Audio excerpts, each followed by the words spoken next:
అన్ని రంగాల్లో కూడా అన్ని వర్గాలను ముంచినటువంటి రేవంత్ రెడ్డి ప్రభుత్వం ప్రజల దృష్టి మళ్లించేందుకు హింసా రాజకీయాలను ప్రోత్సహిస్తుంది. మీరు చూస్తే వరుసగా హింసా రాజకీయాలే. కౌశిక్ రెడ్డి ఇంటి మీద దాడి, సిద్దిపేటలో నా ఇంటి మీద క్యాంప్ ఆఫీస్ మీద దాడి,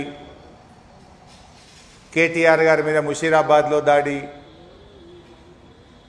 ఖమ్మంకు పోతే మా మీద దాడి, నిన్న భువనగిరిలో దాడి, అల్లు అర్జున్ మీద దాడి, అల్లు అర్జున్ ఇంటి మీద దాడి చేసిండు కాంగ్రెస్ వాళ్ళు. అంటే డైవర్షన్ పాలిటిక్స్. అంటే ప్రజలకు ఈ 6 గ్యారంటీలు గుర్తు రాకుండా, ప్రజలు తమను ప్రశ్నించకుండా ప్రజల దృష్టిని మరల్చేందుకు హింసా రాజకీయాలను రేవంత్ రెడ్డి గారు ప్రోత్సహిస్తూ ఉన్నారు. సంక్షేమంలో విఫలమైనటువంటి సీఎం రేవంత్ రెడ్డి గారు శాంతి భద్రతల సమస్యను కావాలనే సృష్టిస్తున్నారు. బీఆర్ఎస్ ఆనవాళ్లు లేకుండా చేస్తానని ప్రకటించిన రేవంత్ రెడ్డి ఆయన కుట్రలో భాగంగానే ఈరోజు భౌతిక దాడులు ఈ రాష్ట్రంలో జరుగుతూ ఉన్నాయి. ప్రశ్నిస్తున్నటువంటి ప్రజల మీద, ప్రతిపక్ష కార్యకర్తల మీద, ప్రతిపక్ష నాయకుల మీద పట్టపగలు దాడులు జరుగుతూ ఉన్నా పోలీసు ఉన్నతాధికారులు చోద్యం చూస్తూ ఉన్నారు. నిన్న యాదాద్రిలో బీఆర్ఎస్ కార్యాలయం మీద దాడి జరిగినప్పుడు నివారించాల్సిన పోలీసులు దగ్గరుండి దాడి చేయించినట్టుగా దృశ్యాలు కనబడతా ఉన్నాయి.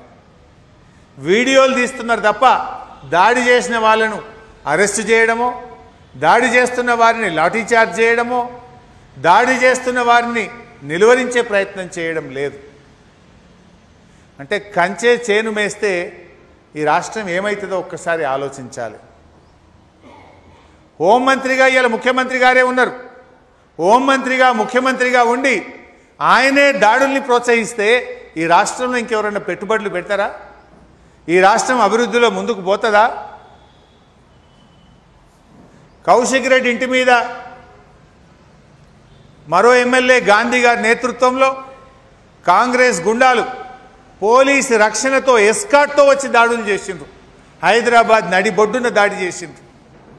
ఖమ్మంలో వరద బాధితుల్ని పరామర్శించడానికి మేము 5 ఎమ్మెల్యేలం మాజీ మంత్రులం పోతే మా కార్ల మీద రాళ్ల దాడి చేపించిండు రేవంత్ రెడ్డి.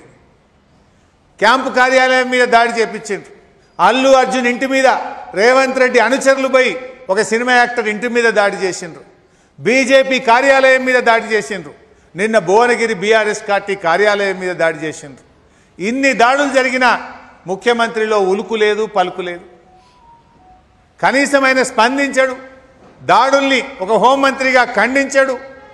అంటే ముఖ్యమంత్రి గారి మౌనం ఈ దాడులకు అంగీకారంగా ఇవాళ కనబడతా ఉంది. ముఖ్యమంత్రి ఏం చెప్పాలి? ఇట్లాంటి జరిగినప్పుడు తక్షణమే స్పందించి దాడికి పాల్పడ్డ వాళ్ళను కఠినంగా శిక్షించండి, అరెస్ట్ చేయండి, కఠినమైన చర్యలు తీసుకోండి అంటేనేమో ఇంకోసారి జరగకుండా ఉంటాయి. అంటే హోంమంత్రిగా ఉన్న ముఖ్యమంత్రి మౌనంగా ఉండడం అంటే దాడుల్ని ఆయన ప్రోత్సహిస్తున్నాడు, ఈ దాడుల వెనుక ఆయన హస్తం ఉంది అని ఇలా ప్రజలు భావిస్తూ ఉన్నారు. ముఖ్యమంత్రి గారు ఇలా రేవంత్ రెడ్డి గారు ఈ రాష్ట్రానికి ముఖ్యమంత్రి. మీరు వ్యక్తిగా మీ ఆలోచనలు ఏమన్నా ఉండొచ్చు, బట్ ముఖ్యమంత్రిగా నీకు బాధ్యత ఉంది. రాగద్వేషాలకు అతీతంగా ఈ రాష్ట్రాన్ని పాలిస్తా అని చెప్పి ప్రమాణం చేసిన నువ్వు ఇవాళ నువ్వు దానికి భిన్నంగా ఈ రాష్ట్రాన్ని పరిపాలిస్తూ ఉన్నావు. ప్రజాపాలన అనేది కేవలం పేపర్ మీద ఉంది. ఈ రాష్ట్రంలో ప్రతీకార పాలన అమలవుతా ఉంది, ప్రజాపాలన అమలవుతలేదు. కాంగ్రెస్ గుండాలు కర్రలతో రాళ్లతో దాడి చేస్తుంటే కనీసం పోలీసుల్లో కదలిక లేదు. 10 ఏళ్ళు కేసీఆర్ గారు బీఆర్ఎస్ పార్టీ అధికారంలో ఉంది. 10 ఏళ్ల బీఆర్ఎస్ పాలనలో ఎప్పుడైనా కాంగ్రెస్ కార్యాలయాల మీద మేము దాడి చేసినామా? నిజంగా మేము చేయాలనుకుంటే మీరు పరిస్థితుల్లో ఉందిరా? మేము రాష్ట్ర అభివృద్ధి కోసం ఆలోచించినాం, రాష్ట్రంలో పెట్టుబడులు రావాలని ఆలోచించినాం, రాష్ట్రంలో ఉద్యోగ ఉపాధి అవకాశాలు రావాలని ఆలోచించినాం. కానీ నువ్వు ప్రతిపక్షాల మీద దాడులను ప్రోత్సహిస్తూ ఉన్నావు. రాష్ట్రం కంటే నీకు రాజకీయం ముఖ్యమైంది. రాష్ట్ర ప్రయోజనాల కంటే రాజకీయ ప్రయోజనాలకు రేవంత్ రెడ్డి గారు ఎక్కువ ప్రాధాన్యత ఇస్తున్న వల్లనే ఇవాళ రాష్ట్రంలో ఆదాయం పడిపోతుంది, రాష్ట్రంలో పెట్టుబడులు రావడం లేదు, రాష్ట్రంలో రియల్ ఎస్టేట్ కుదేలైపోయింది, రాష్ట్రంలో ఉపాధి అవకాశాలు దెబ్బతింటా ఉన్నాయి. రేవంత్ రెడ్డి గారు ఈ రాష్ట్రాన్ని రావణ కాష్టంలాగా మారుస్తూ ఉన్నాడు. హామీలపై నిలదీస్తే అరెస్టులు చేస్తూ ఉన్నాడు, హామీలపై ప్రశ్నిస్తే అక్రమ కేసులు పెడతా ఉన్నాడు, కాంగ్రెస్ నేతల దందాలను ప్రశ్నిస్తే కేసులు పెడతా ఉన్నాడు. మా ఓపికను బలహీనతగా తీసుకోవద్దు. గ్యారంటీల గురించి అడిగితే గుండాయిజం చేస్తారా? సమాధానం చెప్పండి.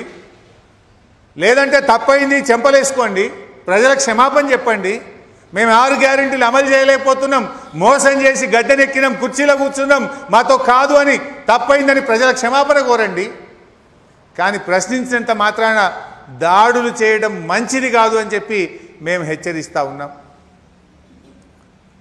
ప్రజాస్వామ్య సూత్రాలను విస్మరిస్తే ఎవరికైనా పతనం తప్పదు. ఒక రోజు ముందు కావచ్చు, వెనకం కావచ్చు. ప్రజాస్వామ్య సూత్రాలను కాపాడడం ప్రభుత్వం యొక్క ప్రాథమిక బాధ్యత. ఇలా పోలీసులు పాపం వాళ్ళు మేమేం తప్పుపట్టం. పోలీసులు ప్రతిపక్షం చుట్టే తిప్పుతుంది ప్రభుత్వం. ఎంతసేపు ప్రతిపక్ష నాయకులను కేసులు పెట్టుడు, వాళ్ళని అరెస్ట్ చేసుడు, ప్రతిపక్షం చుట్టే పోలీసులను తిప్పడం వల్ల క్రైమ్ రేట్ విపరీతంగా పెరిగిపోయింది రాష్ట్రంలో. కేసీఆర్ ప్రభుత్వానికి ఏడాది కాంగ్రెస్ పాలనకు ఈ రాష్ట్రంలో 23% క్రైమ్ రేట్ పెరిగింది. సిగ్గుపడాలి. హోంమంత్రిగా రేవంత్ రెడ్డి సిగ్గుపడాలి. నీ పాలనలో 23% నేరాలు ఈ రాష్ట్రంలో పెరిగినాయి, హత్యలు పెరిగినాయి, అత్యాచారాలు పెరిగినాయి, దాడులు పెరిగినాయి, ప్రతీకార దాడులు పెరిగినాయి, దోపిడీలు పెరిగినాయి. 23% క్రైమ్ రేట్ పెరిగింది రాష్ట్రంలో. రేవంత్ రెడ్డి గారు ఈ హింసా రాజకీయాల్ని వెంటనే ఆపాలి. కాంగ్రెస్ గుండాలను అదుపులో పెట్టుకోవాలి. దాడులకు పాల్పడిన వారిని కఠినంగా శిక్షించాలని చెప్పి మేము ప్రభుత్వాన్ని డిమాండ్ చేస్తూ ఉన్నాం. ఒకవేళ తప్పకపోతే కేంద్ర ప్రభుత్వం కూడా జోక్యం చేసుకోవాలి. కేంద్ర హోంమంత్రిత్వ శాఖ ఈ రాష్ట్రంలో బీజేపీ కార్యాలయం మీద దాడి, బీఆర్ఎస్ కార్యాలయం మీద దాడి, ఎమ్మెల్యేల ఇండ్ల మీద దాడులు జరుగుతూ ఉంటే అవసరమైతే ఈ రాష్ట్రంలో రాష్ట్రపతి పాలన పెట్టి కేంద్ర ప్రభుత్వం కఠినమైన చర్యలు తీసుకోవాలని చెప్పి కూడా మేము ఈరోజు డిమాండ్ చేస్తూ ఉన్నాం. హోంమంత్రిగా ఉన్న ముఖ్యమంత్రి ఏ ఒక్క దాడిని ఖండిస్తలేడు. దాడి చేసిన వాళ్ళను పోలీసులు ఇంకా వాళ్ళ వాహనాల్లో కూర్చోబెట్టి వీడియోలు చేసి బయటకు పంపుతున్నారు. పోలీస్ వాహనంలో కూర్చొని వీడియో తీస్తున్నారు. ముంగటి సీట్లో కూర్చొని ఆయన వీడియో వెనక సీట్లో పోలీసు వాళ్ళే తీస్తుండ్రా, ఎస్ఐఏ తీస్తుండా? ఆ వీడియో ఎట్లా తీసిండ్రు? పోలీస్ వాహనంలో అరెస్ట్ చేసి బీఆర్ఎస్ కార్యాలయం మీద దాడి చేసిన కాంగ్రెస్ గుండాను పోలీస్ బండ్ల కూర్చోబెట్టి వీడియో తీసి బయటకు పంపుతారా? అంటే పోలీసులే వీడియోలు తీస్తున్నారా? ఇది మరి రాష్ట్రంలో ఏమైనా లా అండ్ ఆర్డర్ ఉన్నట్ట? రాష్ట్రంలో ఈరోజు క్రైమ్ రేట్ బాగా పెరిగిపోయింది. మత కలహాలు కూడా పెరిగిపోయినాయి. 9 మత కలహాలకు సంబంధించిన ఇన్సిడెంట్స్ ఈ రాష్ట్రంలో జరిగినాయి. 23% క్రైమ్ రేట్ పెరిగింది. పగ ప్రతీకారంతో ప్రతిపక్షాల మీద దాడులు చేస్తూ ఉన్నారు. మరి దీన్ని కేంద్ర హోంశాఖ కూడా రివ్యూ చేయాలని చెప్పి కూడా మేము బీఆర్ఎస్ పార్టీ పక్షాన డిమాండ్ చేస్తున్నాం. Thank you.